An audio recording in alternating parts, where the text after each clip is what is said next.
காவிரி ரக கோழி பார்த்தீங்கன்னா வருஷத்துக்கு 230லேருந்து 250 முட்டை வரைக்கும் கிடைக்கும். இந்த கோழி பார்த்தீங்கன்னா மேய்ச்சல் முறையிலையும் வளர்த்தலாம், பண்ணை முறையிலையும் வளர்த்தலாம்.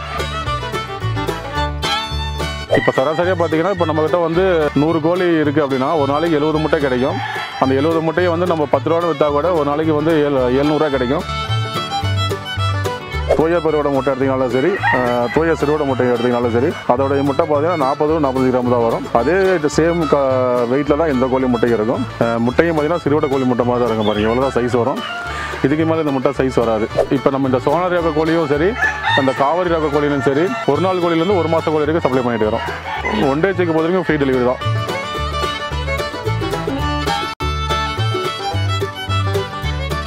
அண்ணா வணக்கம். வணக்கம் பிரதர். இன்றைக்கி வந்து விஜிபி பவுல்ட்ரி ஃபார்ம் வந்திருக்கோம், சேலம் மாவட்டம் மாத்தூர். ஸோ இந்த பண்ணையை பற்றி முழுமையாக நீ தெரிஞ்சுக்க போகிறோம். அது மட்டும் இல்லாமல் இந்த பண்ணையில் இருக்க காவிரி ரக கோழியை பற்றியும் நிறைய பேசலாம். ஸோ அதுக்கு முன்னாடி உங்களை பற்றியும் நம்ம பண்ணை வந்து எவ்வளோ நாளாக பண்ணிட்டுருக்கீங்க, என்ன ரக கோழிகள்லாம் பண்ணிட்டுருக்கீங்க, அதை பற்றி சொல்லுங்களேன். ஃபார்மிங் பிஸ்னஸ் யூடியூப் நண்பர்கள் வணக்கம். இப்போ நம்ம பார்த்தீங்கன்னா சேலம் மாவட்டம் ஆத்தூர் வட்டத்துலேருந்து பேசுகிறோம். என் பேர் விஷ்ணுராஜ். இப்போ நம்ம பார்த்தீங்கன்னா கிட்டத்தட்ட ஒரு 8 வருஷமாக ஃபார்மிங் பண்ணிகிட்ருக்கேன். சரிங்க. இப்போ நம்ம வந்து புதுசாக வந்து காவேரி பீட் இன்ட்ரூஸ் பண்ணுறோம். நம்மக்கிட்ட இது இல்லாமல் பார்த்தீங்கன்னா சோனாலி கோழி இருக்குது, கருங்கோழி இருக்குது, வான்கோழி, கின்னி கோழி, ஃபேன்சி கோழி இருக்குது, கிரிராஜா, கிராமப்பிரியா, பிராய்லர் கோழி, இந்த மாதிரி கிட்டத்தட்ட ஒரு 15 வெரைட்டி கோழி இருக்குது நம்மக்கிட்ட. சரிங்க. இப்போ நம்ம வந்து பார்க்க போகிறது பார்த்தீங்கன்னா காவேரி பற்றி ஃபஸ்ட்டு பார்க்கலாம். ஓகே, கிட்டத்தட்ட வந்து 15 வெரைட்டி மேலே பண்ணிட்டு இருக்கீங்க. ஆமாம். இந்த 15 வெரைட்டிக்கும் காவேரிக்கும் என்ன வித்தியாசம், எதனால் இந்த கோழியை செலக்ட் பண்ணுறல? இல்லை, இந்த 15 வெரைட்டியும் வந்து எல்லாத்துக்கும் டிஃப்ரென்ஸ் இருக்குது. அதாவது அதில் வந்து மீட்டுக்கும் தனியாக கோழி செப்பரேட்டாக இருக்குது, முட்டைக்கும் தனியாக கோழி இருக்குது. சரி. கறிக்கோழி தனியாக இருக்குது, பிராய்லர் கோழின்ட்டு. இது இல்லாமல் வந்து பார்த்திங்கன்னா முட்டைக்கும் கறிக்கும் சேர்ந்த மாதிரி கோழி இருக்குது. ஓகே, இந்த ரகத்தை வந்து எதுக்கெல்லாம் யூஸ் பண்ணலாமா? முட்டைக்காக யூஸ் பண்ணலாமா, இறைச்சிக்காக யூஸ் பண்ணலாமா? ரெண்டுத்துக்குமே யூஸ் பண்ணலாம் ப்ரோ. முட்டைக்கும் யூஸ் பண்ணலாம், கறி நம்ம மோஸ்ட்லி நம்ம சூஸ் பண்ணுற எல்லா ப்ரீடும் பார்த்தீங்கன்னா அது வந்து 2 பர்பஸுக்கும் யூஸ் ஆகிற மாதிரி இருக்கிற ப்ரீடை தான் அதிகம் யூஸ் பண்ணுறது. ஏன்னா கஸ்டமர் வந்து ஒன்று இப்போ முட்டைக்காக வாங்குறாங்கன்னா, இப்போ கைராலிலாம் பார்த்தீங்கன்னா இதுக்கு முன்னாடி வந்து கைராலி தான் நம்ம பண்ணினது. அதில் எனக்கே நிறையா வந்து பிரச்சனை வந்தது. ஏன்னா நான் முட்டை நல்லா வந்தது, ஆனால் நான் அந்த கோழியை வந்து நான் சேல் பண்ண முடியாத ரொம்ப சிரமப்படுற மாதிரி ஆயிடுச்சு. ஏன்னா கோழி வந்து கருப்பாக இருக்கிறதுனால ஒரு சில ஆளுங்க வந்து அந்த கோழி லைக் பண்ண மாட்டேறாங்க. ஆனால் நான் அப்போ முடிவு எடுத்தது தான், நம்ம வந்து இப்போது முட்டைக்குன்னு பண்ணுறோம்னா அந்த ப்ரீடை வந்து நம்மக்கிட்ட மல்டி கலரில் இருக்கிற ப்ரீடாக தான் பண்ணணும் அப்படிங்கிற மாதிரி தான் நம்ம சூஸ் பண்ணி அதை நான் சர்ச் பண்ணி ஃபுல்லாக சர்ச் பண்ணி எடுத்ததில் இந்த ரெண்டு ரகம் கோழி நல்லா, இப்போ காவேரி கோழி, கைராலி, சோனாலி கோழி நல்லா இருக்கிறதுனால 12 கோழி நம்ம பண்ணிகிட்டு இருக்கிறோம். இப்போ வந்து கைராலி கோழி பார்த்தீங்கன்னா மார்க்கெட்டிங் பண்ணும்போது இந்த கலரில் பெரிய பிரச்சனையாக இருந்துச்சு மார்க்கெட்டிங் பண்ணுறதுன்னு சொல்லியிருந்தீங்க. ஏன்னா கைராலியை பொறுத்த வரைக்கும் முழுமையாக வந்து கருமை நேரத்தில் இருக்கும். ஆமாம். ஸோ இந்த காவேரி ரகத்தை பொறுத்த வரைக்கும் எத்தனை கலரில் வருது, இதை பற்றி சொல்லுங்களேன். காவேரின்னு பார்க்கும்போது நம்மக்கிட்ட வந்து சிங்கிள் கலர் தான். மெயினாக பார்த்தீங்கன்னா கோழி வந்து பார்த்தீங்கன்னா லைட் ப்ரௌனு வித் பிளாக் கலரில் இருக்கும். சரி. சேவல்லாம் பார்த்தீங்கன்னா எல்லாமே ரெட்டாக தான் வரும். இந்த 2 டைப்பில் தான் நம்ம வரும். 1-2 கோழி ஒயிட் கலர் கோழி வரும். சரிங்க.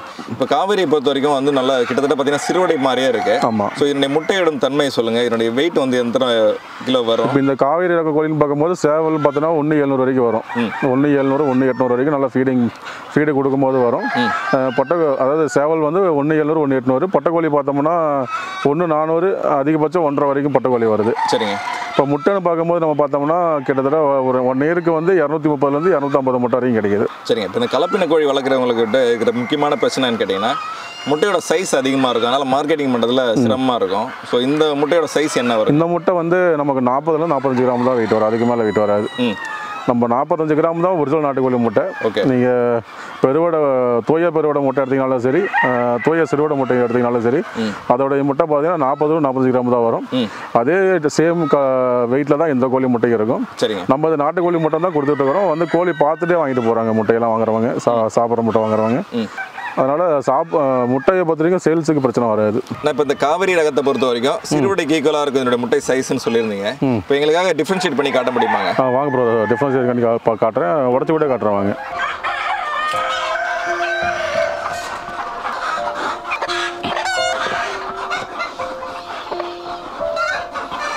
நம்ம இப்போ முட்டையை கலெக்ட் பண்ணிட்டோம். இப்போ பார்த்தீங்கன்னா நம்ம காவேரி முட்டை பார்த்தீங்கன்னா இந்த மாதிரி கலரில் தான் வரும், லைட் ப்ரௌன் கலராக தான் வரும். முட்டையும் பார்த்தீங்கன்னா சிறுவடை கோழி முட்டை மாதிரி தான் இருக்கும். பாருங்கள் எவ்வளோ தான் சைஸ் வரும்.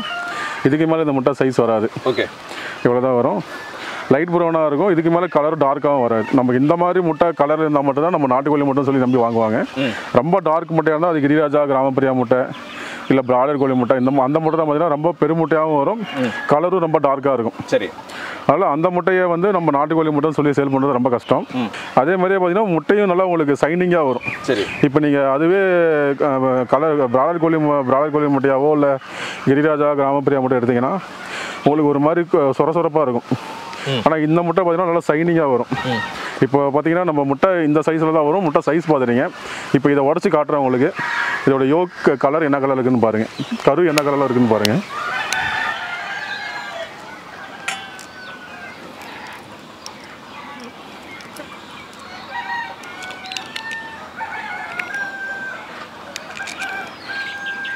இப்போ நம்ம பார்த்தீங்கன்னா திக்னஸ் வந்து இந்த மாதிரி நல்லா திக்னஸாக இருக்கும். யோக்கும் பார்த்தீங்கன்னா நல்லா எல்லோ வித் ஆரஞ்சு கலந்த மாதிரி கலரில் இருக்கும். இப்போ இந்த கரு பார்த்தீங்கன்னா எவ்வளோ திக்காக இருக்குன்னு பாருங்கள். நல்லா இந்த அளவுக்கு திக்காக இருக்கும். இதோடைய அந்த ஜெல்லும் பார்த்தீங்கன்னா நல்லா இதாக இருக்கும். இந்த அளவுக்கு நல்லா திக்காக இருக்குன்னு வச்சுக்கோங்களேன்.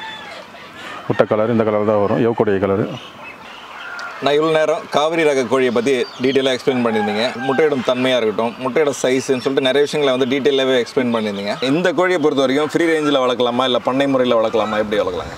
இல்லை, ஃப்ரீ ரேஞ்சிலையும் வளர்த்தலாம், கமர்ஷியலாக பண்ணையிலையும் விட்டு வளர்த்தலாம்.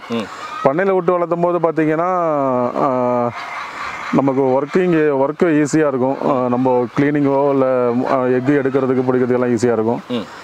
நம்ம வந்து பார்த்திங்கன்னா பண்ணை உள்ளே தான் இருக்கும். வெளி மேட்சில் விடும்போது வந்து நமக்கு முட்டை நினச்ச பக்கம்லாம் இட ஆரம்பிச்சிடும். ஓகே, அதில் பிரச்சனை வரும். வெளி மேட்சில் விடும்போது வந்து நமக்கு கோழி நம்ம கரெக்டாக இவ்வளோ கோழி இருக்குதுன்னு சொல்ல முடியாது. இப்போ நம்ம ஒரு 500 கோழினா பண்ணைக்குள்ளேயே இருக்கும்போது கரெக்டாக 500 கோழி கவுண்டிங் அப்படியே இருக்கும். வெளியில் விடும்போது நிறையா கோழி மிஸ் ஆகும். ஏதாவது நாய் வந்து தூக்கிட்டு போவோம், இல்லை இடம் விட்டு இடம் மாறி போயிடும். அந்த மாதிரி பிரச்சனை நிறையா இருக்கும். ஆனால் வெளி மேட்சில் விட்டு வளர்த்தலாம், பண்ணைகள் விட்டு வளர்த்தலாம். சேஃப்டி முக்கியம். சேஃப்டியாக இருந்ததுன்னா வெளி மேட்சில் விட்டு வளர்த்தலாம். வெளி மேட்சில் விட்டு வளர்த்தும் போது வந்து கோழியோடைய growth வந்து கொஞ்சம் ஸ்லோவாக இருக்கும். ஓகே, இப்போ வெளி மேய்ச்சல் வளர்க்கறதுல என்னென்ன பிரச்சனை இருக்குதுன்னு சொல்லியிருந்தீங்க. இப்போ நம்ம பண்ணை முறையிலே வளர்க்கும் போது தீவன செலவு வந்து ரொம்ப ரொம்ப முக்கியமானதாக இருக்கும். இந்த கோழிகள்லாம் வந்து ஆவரேஜாக ஒரு நாளைக்கு எத்தனை கிராம் தீவனம்? இப்போ நம்ம பார்த்தீங்கன்னா ஒரு நாளைக்கு வந்து 100 கிராம் கணக்கு பண்ணி ஃபீடு கொடுத்துட்ருக்கு. சரி. இப்போ 500 கோழி இருக்குன்னா அதுக்கு 100 கிராம் கணக்கு பண்ணி 500 கோழிக்கு அவ்வளோதான் ரெகுலராக ஃபிக்ஸடாக அது மட்டும் தான் கொடுத்துட்ருக்கு. அதுக்கு மேலே நம்ம எதுவும் கொடுக்க மாட்டோம். அந்த 100 கிராம் கணக்கு பண்ணி மட்டும் தான் நம்ம கோழிக்கு தீவனம் கொடுக்குறோம். அதுக்கு வந்து ஒரு நாளைக்கு நமக்கு ஒரு முட்டை கணக்கில் கிடச்சிடும். ஒரு முட்டை. இப்போ சராசரியாக பார்த்தீங்கன்னா ஒரு 100 பெட்டை கோழி வச்சிருக்காங்கன்னு வச்சுங்களேன். இந்த ரகத்து கோழிகளை செலக்ட் பண்ணி வளர்க்கும் இந்த ரகத்து முட்டை கிடைக்கும். 70 முட்டை வரைக்கும் கிடைக்கும். ஒரு நாளைக்கு 70 முட்டை கிடைக்கும். 100 கோழி இருந்தாலும் 100 கோழி இருந்தால் அதனால் நல்ல லாபகரமான ஒரு கோழி தான். ஒரு முட்டை வந்து நம்ம முட்டையாக செல் பண்ணுறோம் அப்படின்னா 10 ரூபாய்க்கு விற்றா கூட கிட்டத்தட்ட 70 முட்டைக்கும் போது 700 ரூபா வரும். சரி. நமக்கு தீவன செலவுன்னு பார்க்கும்போது 100 கோழிக்கு வந்து ஒரு 10 கிலோ தீவன செலவாகும். கிலோ 40 ரூபானாலும் 400 ரூபா. 40 ரூபா கிடையாது முட்டை கோழி தீவனம். எனக்கு இன்றைக்கி ரேட்டுக்கு 30 ரூபா கைக்கு வருது. 10 கிலோ போட்டால் 300 ரூபா செலவாகுது. மற்றது மெடிசனோ ஆள் சார்ஜோ ஒரு 100 ரூபா வச்சா கூட நமக்கு ஒரு 300 ரூபா லாபம் வரும். 10 ரூபான்னு விற்றா கூட. ஆனால் நம்ம வந்து 12 ரூபாலேருந்து 5 ரூபா வரைக்கும் முட்டை கொடுக்குறோம். அப்போ கிட்டத்தட்ட வந்து 900 ரூபாயிலேருந்து 1000 வரைக்கும் முட்டை 70 முட்டை நம்ம ஒரு நாளைக்கு சேல் பண்ணலாம். அப்படி சேல் பண்ணும்போது நமக்கு வந்து ஒரு நாளைக்கு தாராளமாக வந்து ஒரு 400 ரூபாலேருந்து 500 ரூபா நம்ம ப்ராஃபிட்டாக பார்க்க முடியும். செலவுலாம் எதுவும் இல்லாமல் இப்போ செலவு போக ப்ராஃபிட்டாக. அது ஹேச்சிங் முட்டையாக இருந்தால் இன்னும் அதிகமாக வரும். ஹேச்சிங் முட்டையாக இருந்தால் வந்து பார்த்தீங்கன்னா டேபிள் எக்காக கொடுக்குறீங்களா இல்லை ஹேச்சிங்? நம்ம ஃபுல் அண்ட் ஃபுல் ஹேச்சிங் தான். நம்ம ஓன் யூஸுக்கு மட்டும் தான் இப்போதைக்கு பண்ணிட்டு இருக்குது. டேபிளுக்கு வந்து பண்ணினது இப்போ ஸ்டாப் பண்ணிட்டு அது ஹேச்சிங் எக்காக மாற்றியாச்சு. நம்ம ஹேச்சிங் எக்கு வந்து ஹேச்சிங் எக்ஸு இப்போதைக்கு கொடுக்குறதில்ல. ஃப்யூச்சரில் டெவலப் அதிகமாச்சுன்னா ஹேச்சிங் எக்ஸும் கொடுக்குற மாதிரி இருக்கும். சரிங்க. மினிமம் வந்து இந்த கோழி வச்சு ஸ்டார்ட் பண்ண ஒரு பண்ணையை ஆரம்பிக்கிறோம் அப்படின்னா எத்தனை கோழிலேருந்து ஆரம்பிக்கலாங்க? 300 கோழிலேருந்து ஃபுல் டைமாக பார்க்குறவங்களுக்கு 300 கோழிலேருந்து பண்ணுறவங்களுக்கு ஒரு நாளைக்கு ஒரு 1500 ரூபா ப்ராஃபிட்டாக பார்க்கலாம். ஃபுல் டைமாக பண்ணுறவங்களுக்கு இல்லை பார்ட் டைமாக பண்ணுறவங்களுக்கு ஒரு 100 கோழிலேருந்து பண்ணலாம். அவங்களுக்கு 100 கோழிலேருந்து பண்ணால் தான் அவங்களுக்கு வந்து அவங்க டெய்லி பண்ணுற அந்த ஒர்க்குக்கான பெனிஃபிட்ஸ் கிடைக்கும். இவங்க சும்மா ஒரு 10 கோழி 20 கோழி வாங்கி விட்டுக்கிட்டு அந்த மாதிரி பண்ணும்போது பார்த்தீங்கன்னா அவங்களுக்கு அது நீங்கள் 100 கோழி வாங்கி விட்டாலும் சரி 10 கோழி வாங்கி விட்டாலும் சரி டெய்லி அதுக்கு ஃபீடிங் பண்ணி தான் ஆகணும். அதை டெய்லி அந்த ரூமை க்ளீன் பண்ணி தான் ஆகணும். டெய்லி அதை கலெக்ட் பண்ணி வச்சு தான் ஆகணும். நீங்கள் அதுக்கு அந்த மெடிசன் வாங்கி தான் ஆகணும், தீவனம் வாங்கி தான் ஆகணும். அதுக்கான எஃபெக்ட்டு நீங்கள் கொடுத்து தான் ஆகணும். அதே 100 கோழி இருந்தாலும் சரி 300 கோழி இருந்தாலும் சரி அதை நம்ம வந்து அதே ஒர்க்கு தான், அதே டைமிங் தான், அதே இதுதான் ஆகுது. நம்ம ப்ராஃபிட் அதிகமாக எதிர்பார்க்கலாம். 100 கோழியோ 300 கோழியோ 500 கோழியோ இப்போ நாலாம் பார்த்தீங்கன்னா மினிமம் 500 கோழிக்கு மேலே இருந்தால் ஒரு ஜென்ஸு பொறுத்த வரைக்கும் ஒரு 500 கோழிக்கு மேலே தான் ப்ராஃபிட். ஒரு லேடிஸ் பார்த்துக்கிட்டாங்கன்னா ஒரு 300 ஃபுல் டைமாக பார்த்துக்கலாம். சரிங்க. ஒரு மொட்டை மாடியில் கூட வச்சு கூட இதை பிஸ்னஸாக பண்ணலாம். கோழி வளர்த்து கூட, அதாவது பண்ணை முறையில் வளர்க்கும்போது நம்ம மொட்டை மாடி பண்ணை முறையில் கூட வச்சு பண்ணலாம். சரிங்க. இப்போ கலப்பின கோழியை பொறுத்த வரைக்கும் எல்லாருக்குமே இருக்கிற மிகப்பெரிய டவுட் என்னென்னா, இதுவரை பண்ணை முறையிலே நீங்கள் வளர்க்கலாம் அப்படின்னு சொல்லியிருந்தீங்க, மேய்ச்சல்லையும் வளர்க்கலாம்னு சொல்லியிருந்தீங்க. ஸோ இந்த கோழியை பொறுத்த வரைக்கும் நோய் எதிர்ப்பு சக்தி எந்த அளவுக்கு இருக்குங்க? இந்த கோழி பொறுத்த வரைக்கும் நோய் நம்ம நாட்டு ரக கோழி மாதிரி தான், நோய் எதிர்ப்பு சக்தி ரொம்ப அதிகம். இது நோய் எதிர்ப்பு சக்தின்னு சொல்லியிருந்தீங்க. இது மட்டும் இல்லாமல் என்னென்ன மாதிரியான தடுப்பூசிலாம் இந்த கோழிகளுக்கு போட்ட அவசியமாக இருக்கும்? ஏன்னா நோய் இல்லாமல் பண்ணை தடுப்பூசிங்கிறது கண்டிப்பாக நமக்கு வந்து அந்த 6 ஊசி மெயினாக போட்டே தான் ஆகணும். 6 வேக்சினேஷன் பண்ணணும். F1 7வது நாள் கொடுக்கணும். ஐபிடி பார்த்தீங்கன்னா 14வது நாள், 21வது நாள் லொசோட்டா கொடுக்கணும். 45வது நாள் ஃபவுல் பாக்ஸ் கொடுக்கணும். 55லேருந்து 60 நாளில் பார்த்தீங்கன்னா R2B. அதுலேருந்து ஒரு 15 நாள் கழிச்சு 65 70வது நாள் பார்த்தீங்கன்னா RVTK. இந்த 6 வேக்சின் வந்து கம்பல்சரி போட்டாங்கன்னா மோஸ்ட்லி வந்து பிரச்சனை வராது. சரிங்க. இவ்வளோ நேரம் வந்து காவிரி ரகத்தை பற்றி முழுமையாக சொல்லியிருந்தீங்க. ஸோ இந்த கோழி மட்டும் இல்லாமல் வேறு என்ன கோழி நான் முட்டைக்காக வளர்க்குறீங்க? இப்போ நம்ம கிட்ட பார்த்தீங்கன்னா இது இல்லாமல் நாட்டு ரக கோழியில் சோனாலி ரக கோழி இருக்குது. சரி. அதுவும் பார்த்தீங்கன்னா முட்டைக்காகவும் யூஸ் பண்ணலாம், கறிக்காகவும் யூஸ் பண்ணலாம். இப்போ வாங்க அந்த கோழியை பற்றி டீட்டெயிலாக பார்க்கலாம். சரிங்க. அந்த கோழியை பற்றி பார்க்கும்போது முன்னாடி அந்த கோழி எத்தனை நாளாக பண்ணிட்டு இருக்கீங்கன்னா? இப்போ நம்ம இந்த கோழி பார்த்தீங்கன்னா ஒரு 2 வருஷமாக பண்ணிகிட்டு இருக்கிறோம். 2 வருஷமாக பண்ணுறோம். நம்ம இதில் இருந்து சிக்ஸ் எடுத்து 1 டே சிக் எடுத்து 1 டே 1 மந்த்து அடல்ட்டு அதே மாதிரி தான் கொடுத்துட்ருக்கோம். இப்போ இந்த ரக கோழியும் பார்த்தீங்கன்னா மெயினாக முட்டைக்காகவும் கறிக்காகவும் யூஸ் ஆகும். சரிங்க. இப்போ இந்த ரக கோழி பார்த்தீங்கன்னா கலர் வந்து மல்டி கலரில் வரும். ஒரு 4லேருந்து 5 கலர் கலந்து வர மாதிரி வரும். நம்ம காவேரி பார்த்தீங்கன்னா மோஸ்ட்லி ரெட் கலராக தான் அதிகம் வரும். சரி. 2 கோழிக்கு என்ன வித்தியாசம் என்ன? இல்லை, கோழி ரகம் வந்து கிட்டத்தட்ட எல்லாமே பார்க்க ஒரே மாதிரி தான் வரும். அதில் வந்து ரெட் கலரில் அதிகம் வரும். இந்த கோழியில் வந்து பார்த்தீங்கன்னா மல்டி கலரில் வரும். ஒயிட்டு, பிளாக்கு, ரெட்டு, இந்த மாதிரி ஒரு 5 வெரைட்டி கலரில் கலந்து வரும். சரிங்க. முட்டையிடும் தன்மையில் 2 கோழிக்கு ஏதாவது வித்தியாசம் இருக்குங்களா, இல்லை அதுவும் சேமுங்களா? காவேரி ரக கோழி ஒரு 10லேருந்து 20 முட்டை சேர்ந்து கிடைக்கும். சோனாலி வந்து 230 முட்டை கிடைக்கும். காவேரி 240லேருந்து 250 முட்டை வரைக்கும் கிடைக்கும். சரி. இப்போ பாடி வெயிட்டை பொறுத்த வரைக்கும் 2த்துக்கும் என்ன வித்தியாசம்? பாடி வெயிட் பார்க்கும்போது பார்த்தீங்கன்னா நம்மளுக்கு சோனாலி ரக கோழி பார்த்தீங்கன்னா 1 200 1 300 வரும் பட்டை கோழிலாம். காவேரி பார்த்தீங்கன்னா ஒரு 100லேருந்து 200 கிராம் சேர்ந்து வரும். சரி. 1 400லேருந்து 1 500 அந்த ரேஞ்ச் வரைக்கும் வரும். சோனாலி பார்த்தீங்கன்னா சேவல் பார்த்தீங்கன்னா 1 300லேருந்து 1 500க்குள்ளே வரும். அது வந்து 1 500 to 1 800க்குள்ளே வரும். ஓகே. இந்த கோழியை பொறுத்த வரைக்கும் மேய்ச்சல் வளர்க்கலாமா? இதுவும் பண்ணை முறையில் ஏற்றதா? இதுவும் பண்ணை முறையிலையும் வளர்த்தலாம், மேய்ச்சல் முறையிலையும் வளர்த்தலாம். நம்ம பண்ணுறது இப்போ வந்து பண்ணை டைப்பில் பண்ணிட்டு வரோம். இந்த கோழியை பொறுத்த வரைக்கும் யாரெல்லாம் இந்த ரக கோழியை செலக்ட் பண்ணி வளர்க்கலாம்ண்ணா? இல்லை ப்ரோ, இப்போ வந்து அப்போ ஒரு சில ஏரியாவில் வந்து பார்த்தீங்கன்னா கலர் வந்து மல்டி கலரில் சேல் ஆகும் கோழி. இப்போ ஒயிட் கலர் கோழியும் மூவ் ஆகும், ரெட் கலர் கோழியும் மூவ் ஆகும், பிளாக் கலர் கோழியும் மூவ் ஆகும். அந்த மாதிரி சிகப்பு, வெள்ளை, கருப்பு இந்த மாதிரி எல்லா கோழியும் கலந்து மூவ் ஆகிற ஏரியாலாம் இந்த ரக கோழி வாங்கிக்கலாம். சரி. சோழ ரக கோழி வாங்கிட்டாங்க. கலந்து 4-5 கலர் கலந்து வரும்போது அவங்க அந்த ரக கோழி வாங்கிக்கலாம். ஒரு சில ஏரியா வந்து சிகப்பு கலர் கோழி தான் அதிகம் ஓடும். இப்போ திருவண்ணாமலை சைடு, இந்த கள்ளக்குறிச்சி சைடு, காஞ்சிபுரம் சைடெலாம் பார்த்தீங்கன்னா சிகப்பு கலர் கோழி அதிகம் யூஸ் ஆகும். அவங்க கோயிலுக்குன்னு வாங்குவாங்க. அப்போ அவங்களுக்கு இந்த மாதிரி கோழி வாங்கிக்கலாம். அது அவங்களுடைய விருப்பம் தான். 2ம் கிட்டத்தட்ட சேம் தான், ஒரே மாதிரியே தான் அவுட்புட் வரும். அவங்க கலர் வந்து அவங்க எனக்கு இந்த காவேரி வேணாலும் காவேரி வாங்கிக்கலாம், சோனாலி வேணாலும் சோனாலி வாங்கிக்கலாம். மற்றபடி முட்டை பொறுத்த வரைக்கும் பார்த்தீங்கன்னா 2மே சேம் தான். முட்டை வெயிட்டும் 2மே 40 to 45 கிராம் வெயிட் வரும்.